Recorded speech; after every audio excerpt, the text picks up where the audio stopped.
Assalamualaikum warahmatullahi wabarakatuh. Selamat pagi anak-anak semuanya. Gimana keadaannya? Sehat semua kan? Di sini saya akan menyampaikan materi tentang kesetaraan. Sebelum saya sampaikan materi kesetaraan, perkenalkan dulu. Nama saya adalah Sri Inayati. Tempat tanggal lahir Grobogan 24 September 1979. Alamat Desa Jono, RT 1 RW 5. Di sini saya mengajar mata pelajaran IPA. Apa saja yang akan kita uraikan dalam materi kesetaraan kali ini? Sebelum kita uraikan materi, perhatikan gambar di bawah ini. Ini adalah contoh foto dari Bapak Ibu Guru yang mengajar di MTS Putri Sumiarjelo. Coba kalian perhatikan. Di sini ada Bapak Ibu Guru. Berarti ada dua jenis kelamin, yaitu laki-laki dan perempuan. Apa yang dimaksud dengan gender? Gender itu adalah bisa kita umpamakan atau kita sebut saja perbedaan jenis kelamin. Di sini Bapak Ibu Guru yang mengajar di MTS Putri adalah berjenis kelamin perempuan dan laki-laki. Tetapi semuanya mempunyai kedudukan dan tanggung jawab yang sama di dalam pekerjaan, yaitu sebagai tenaga pendidik. Jadi meskipun berbeda-beda ataupun meskipun berjenis kelamin yang berbeda, tapi semuanya punya tanggung jawab yang sama dalam suatu pekerjaan. Terus bagaimana hubungannya dengan kesetaraan peserta didik dalam lingkungan sekolah atau madrasah? Untuk itu mari kita simak uraian berikut ini. Kesetaraan. MTS Putri merupakan salah satu madrasah yang peserta didiknya berasal dari berbagai daerah. Tidak hanya luar kecamatan, tetapi juga luar kabupaten, bahkan luar provinsi. Dan semuanya berjenis kelamin perempuan. Adanya perbedaan asal-usul atau daerah asal yang berbeda itu juga akan berpengaruh terhadap adat ataupun kebiasaan mereka masing-masing nanti di dalam kesehariannya. Untuk itu, maka masing-masing perlu penyesuaian diri antara satu dengan yang lain. Setelah menjadi siswa MTS Putri, semua peserta didik mempunyai kedudukan yang sama. Jadi antara satu dengan yang lainnya tidak ada perbedaan, meskipun beda-beda asalnya. Kita merupakan perempuan.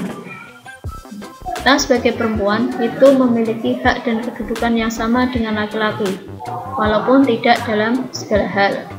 Maka dari itu, kesetaraan gender atau emansipasi perempuan itu sah-sah saja dengan syarat tidak melanggar kodrat. Contohnya misalnya apa? Misal, kodrat perempuan itu melahirkan.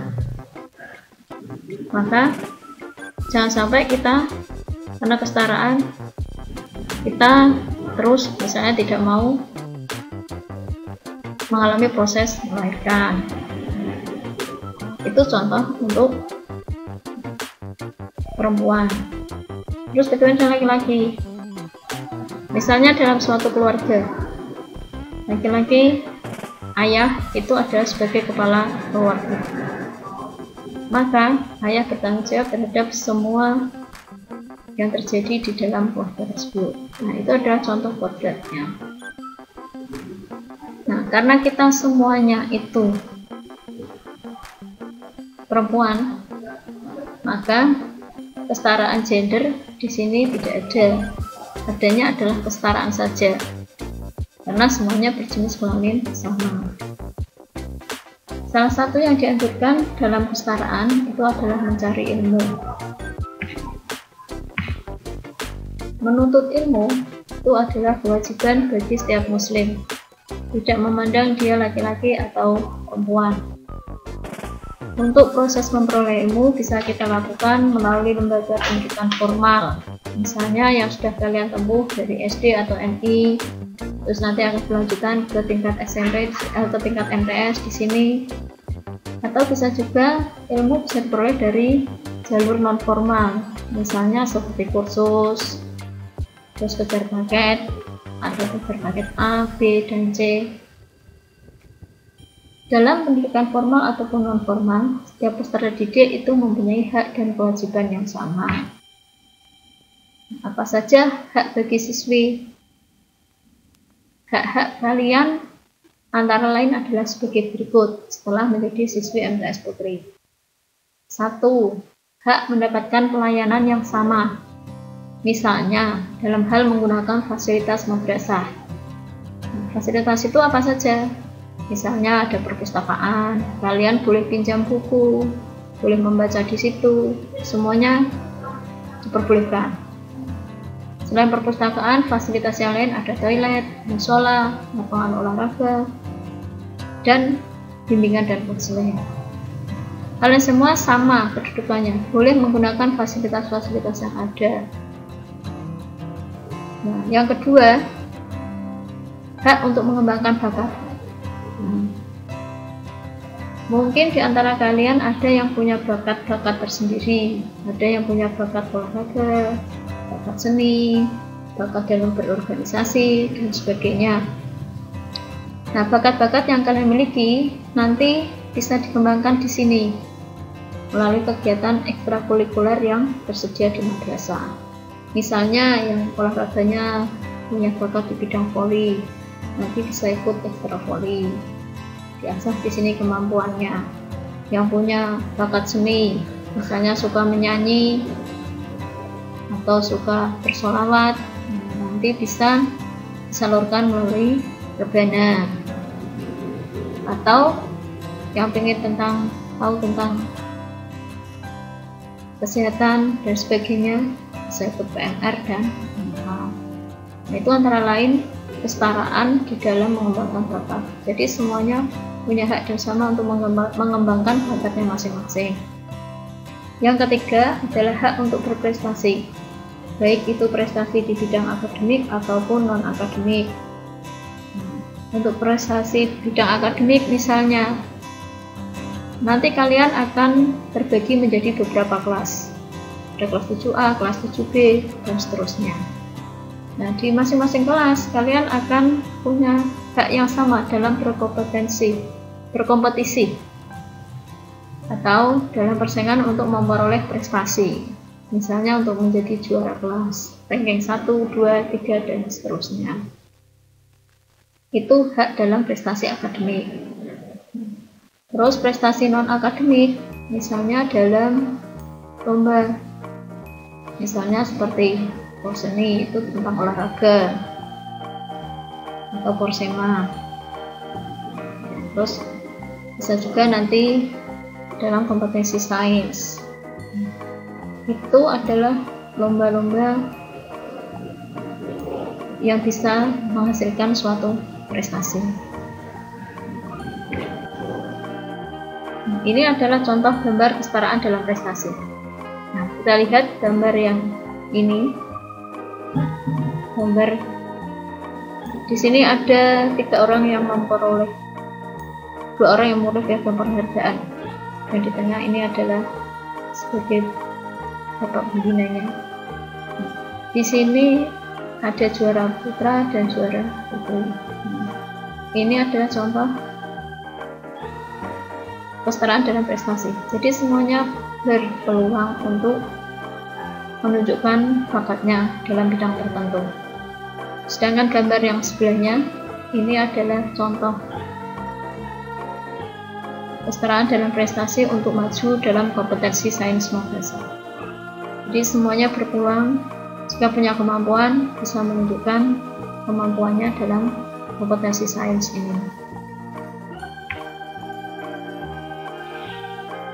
Nah, selain kesetaraan hak, ada juga kesetaraan dalam melaksanakan kewajiban. Nah, kewajiban kalian apa saja nanti setelah menjadi siswa MTS Putri? Kewajiban yang pertama itu adalah mematuhi peraturan atau tata tertib yang berlaku di madrasah. Antara lain, memakai seragam sesuai dengan ketentuan dari madrasah, baik mulai dari seragamnya, atributnya, sepatunya, dan sebagainya. Yang kedua, masuk dan pulang sesuai jam yang sudah ditentukan. Jadi tidak boleh pulang sesuai dengan keinginannya sendiri. Yang ketiga, misalnya melakukan pembiasaan-pembiasaan yang diterapkan oleh madrasah.